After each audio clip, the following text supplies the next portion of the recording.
Nacharam PS పరిధిలో భారీ అగ్ని ప్రమాదం చోటు చేసుకుంది. నాచారం నుంచి చిల్కానగర్ కు వెళ్లే ప్రధాన రహదారి పక్కనే ఉన్న టెంట్ హౌస్ గోదాంలో ఒక్కసారిగా మంటలు చెలరేగాయి. గోదాంలో ఉన్న సామాగ్రి పూర్తిగా దగ్ధమై పెద్ద ఎత్తున మంటలు ఎగిసి పడుతున్నాయి. ప్రమాదంపై సమాచారం అందుకున్న అగ్నిమాపక సిబ్బంది వెంటనే ఘటనా స్థలానికి చేరుకుని మంటలను ఆర్పే ప్రయత్నం చేస్తున్నారు. దాదాపుగా 30 నుంచి మంటలను ఆర్పడానికి అగ్నిమాపక సిబ్బంది తీవ్రంగా శ్రమిస్తున్నారు. మంటలను భారీగా చెలరేగడంతో స్థానికులు భయాందోళనకు గురయ్యారు.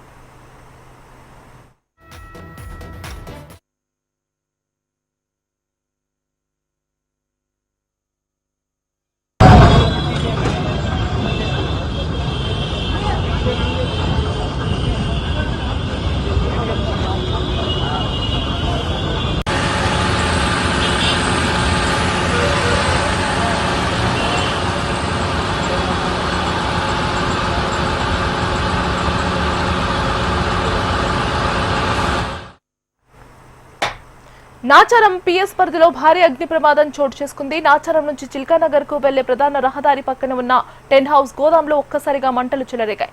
గోదాంలో ఉన్న సామాగ్రి పూర్తిగా దగ్ధమై పెద్ద ఎత్తున మంటలు ఎగిసి పడుతున్నాయి. ప్రమాదంపై సమాచారం అందుకున్న అగ్నిమాపక సిబ్బంది వెంటనే ఘటనా స్థలానికి చేరుకొని మంటలను ఆర్పే ప్రయత్నం చేస్తున్నారు. ఇక ఇదే అంశానికి సంబంధించి మరింత సమాచారం అందించడానికి మా తెలంగాణ ఇన్పుట్ ఎడిటర్ రమణ ఫోన్లో సిద్ధంగా ఉన్నారు. రమణ, ఇది నాచారం మనకు పారిశ్రామిక వాడలోనే ఈ అగ్నిప్రమాదం చోటు చేసుకుంది. టెంట్ హౌస్ సంబంధించి ఏవైతే సామాన్లన్నీ కూడా పెట్టే గోడౌన్ ఉంటుందో ఆ గోడౌన్ లో ఈ అగ్నిప్రమాదం చోటు చేసుకుంది. అంటే ప్రమాదానికి కారణాలు ఇంకా తెలియరాలేదు, కానీ మంటలైతే ఇప్పటికీ పూర్తి స్థాయిలో కంట్రోల్ కాలేదు. దాదాపు 2 గంటలు పూర్తయింది. ఇప్పటికీ ఇంకా చాలా భారీ అగ్ని కీలలు అయితే వ్యాపిస్తూ ఉన్నాయి. మొత్తం ఆ పరిసర ప్రాంతాలన్నీ కూడా దట్టమైన పొగలతో అసలు ఏం జరుగుతుందో అర్థం కాని పరిస్థితి ఏర్పడింది. అంటే పక్కనే పరుపులకు సంబంధించిన కంపెనీ ఉండడంతో ఆ మంటలు పక్క షాపులకు వ్యాపిస్తున్నటువంటి పక్క పరిశ్రమలకు వ్యాపిస్తున్నటువంటి ఆందోళన అయితే ప్రస్తుతం వ్యక్తమవుతుంది. మొత్తం 5 ఫైర్ ఇంజిన్ల సహాయంతో దాదాపు 2 గంటలకు పైగానే ప్రస్తుతం ఫైర్ సిబ్బంది శ్రమిస్తూ ఉన్నారు.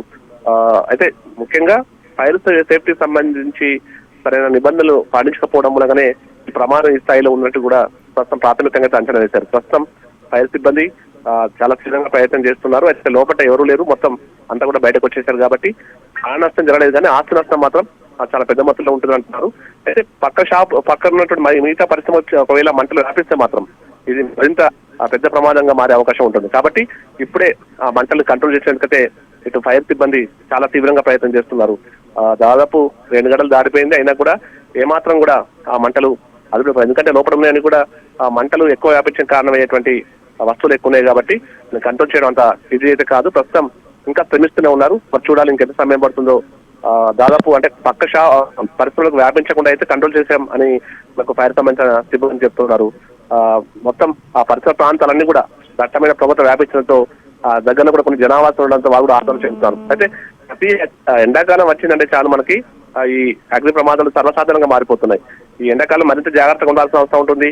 ఒక చిన్న మంట అంటే ఫైర్ స్టార్ట్ కాగానే దాన్ని కంట్రోల్ చేసే ఒక సిస్టమ్ ఉండాలి, కానీ అలాంటి పరిస్థితులు చాలా కంపెనీల్లో ఉండట్లేదు, పరిశ్రమల్లో ఉండట్లేదు.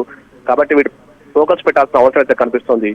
ప్రస్తుతం అయితే ఇంకా ఫైర్ సిబ్బంది తీవ్రంగా ప్రయత్నం చేస్తున్నారు. Right Ramana, thank you for the updates.